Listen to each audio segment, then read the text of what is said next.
morning, everyone. It is a rainy day here in Somerville, Massachusetts. As you can see, my hands are cleaner than they were yesterday, but only a little tiny bit. It takes quite some time to really get the ink out. It sort of, in some cases, almost tattoos you. The pen show inking event. Anyway, among the things I bought was a desk set, and I forgot to show you that yesterday. Now this is a normal desk set is something like this. Now it wouldn't necessarily have a shuttlecock on it. It might have a calendar, or it might have a clock, or it might have a picture of a dog or a horse or a little globe or something to suggest personality of the person who owned the pens and owned the desk. So, and it has two pens, as you can see. These are Parker 51s, and this great design, which had this ball magnetized to this socket, and this could be turned in any different direction. And part of the reason that they do this is, let's say I'm sitting here and I'm selling an insurance policy to some chump who's sitting over there. I can just, aim that pen that way. Please sign your life away. Or I could take it out and hand it to him like this, and he could sign his life away. But the nice thing about this is you can just swivel the pen in any direction you want, and it's very easy. Older desk pen designs could maybe only go in one direction, or they might not move at all. They might be just stuck. But you couldn't easily swivel them. But this great design was a great design made by a famous industrial designer. The reason there are two pens, often, or sometimes there's a pen and pencil, is for, I presume, obvious reasons, but two pens, one would have black ink and one would have red ink. So you could, this is for your profit, and this is for your loss. Blah, blah, blah.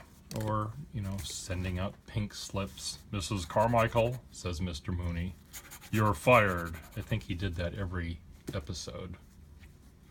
Lucille? Anyway, so signing a check, signing a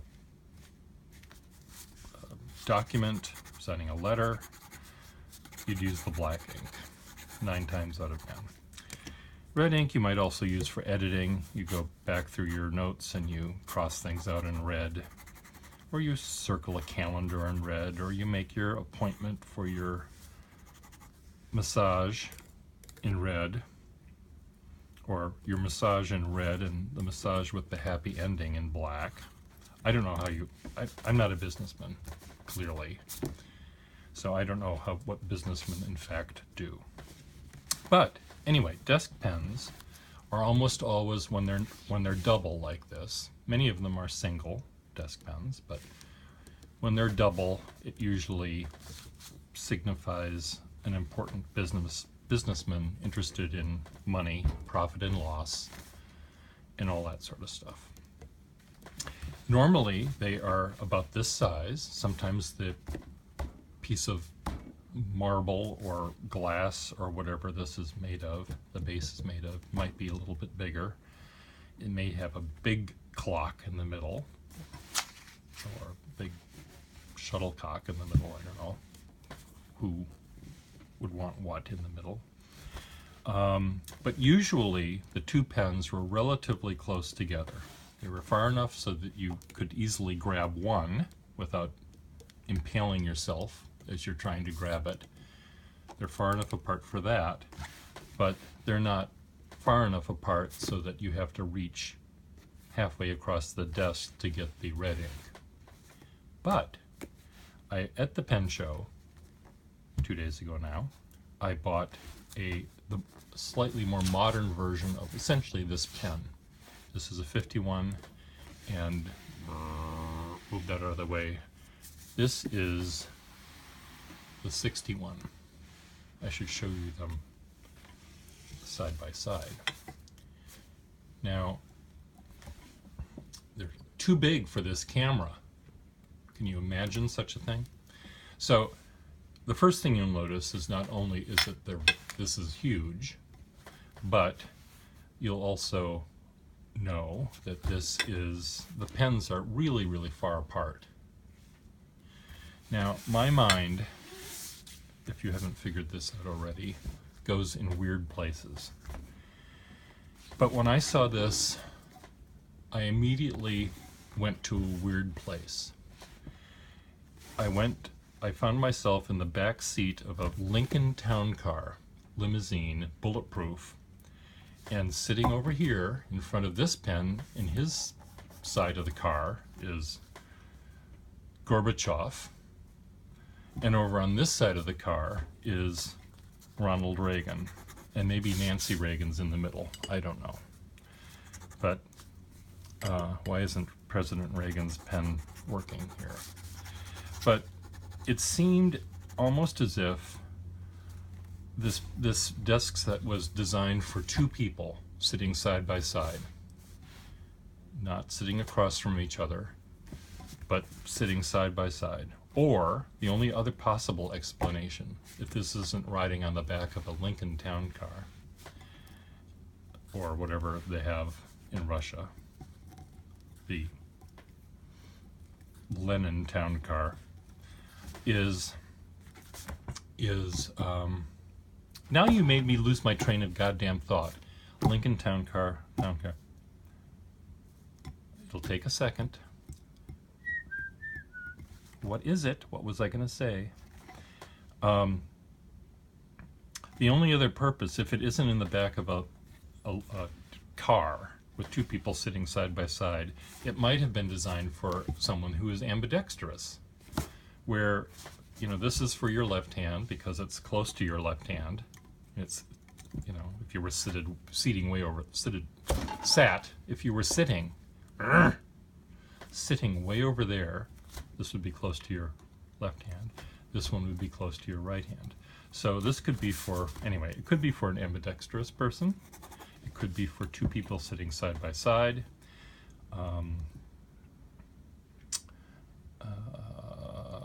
Let me think. If Minnesota had outdoor cafes back in the day, when in Minnesota everyone wrote checks for their lunches, and you had a table of 8 people sitting at lunch, and the waiter would be expected at the end of when they got up to leave, as he cleared the table, he would see 8 personal checks written, itemized, for the meal that this group had. I don't know why that happened. I think the Minnesotans are trustworthy, but trusting. They don't do it anymore. We've learned our lesson in Minnesota. We don't trust anyone. Just like Reagan and Gorbachev. Verify. What did he say?